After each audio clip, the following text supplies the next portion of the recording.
এই মুহূৰ্তত উচ্চতৰ মাধ্যমিকৰ চূড়ান্ত পৰীক্ষাৰ ৰিজাল্টক লৈ জনাব বিচাৰিছোঁ বিগ ব্ৰেকিং নিউজ। ৰিজাল্টক লৈ গুৰুত্বপূৰ্ণ খবৰ আহিছে। আজি দিব নেকি উচ্চতৰ মাধ্যমিকৰ ৰিজাল্ট? শিক্ষা সংসদৰ ফালৰ পৰা কি কোৱা হৈছে সবিশেষ এই ভিডিঅ'ৰ মাধ্যমেৰে উপস্থাপন কৰা হৈছে। ভিডিঅ'টো প্ৰথমৰ পৰা শেষলৈকে চাই থাকিব।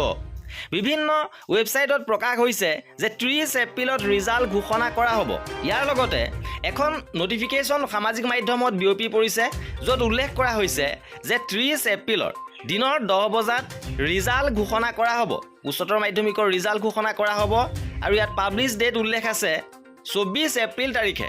আৰু 24 এপ্ৰিল তাৰিখে যদি এই নটিছখন ওলাইছিলে তেনেহ'লে বিভিন্ন নিউজ চেনেলবোৰত ৰিজাল্টৰ বিষয়ে ইতিমধ্যে খবৰ প্ৰকাশ হ'লহেঁতেন। কিন্তু ৰিজাল্ট আজি ঘোষণা কৰা নহয়। এইখন ফেক নটিফিকেশ্যন। ৰিজাল্টৰ তাৰিখ বৰ্তমানলৈকে ঘোষণা কৰা নাই।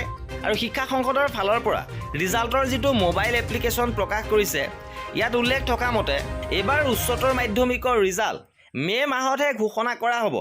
অৰ্থাৎ আজি আপোনালোকে ৰিজাল্ট নাপায় মে'ৰ প্ৰথম সপ্তাহত। আৰু শিক্ষামন্ত্ৰী মহোদয় ইতিমধ্যে জনাইছে যে মে'ৰ 5 তাৰিখৰ ভিতৰত আপোনালোকে ফলাফল পাবলৈ সক্ষম হ'ব। ভিডিঅ'টো শেষলৈকে চোৱাৰ বাবে বহুত ধন্যবাদ।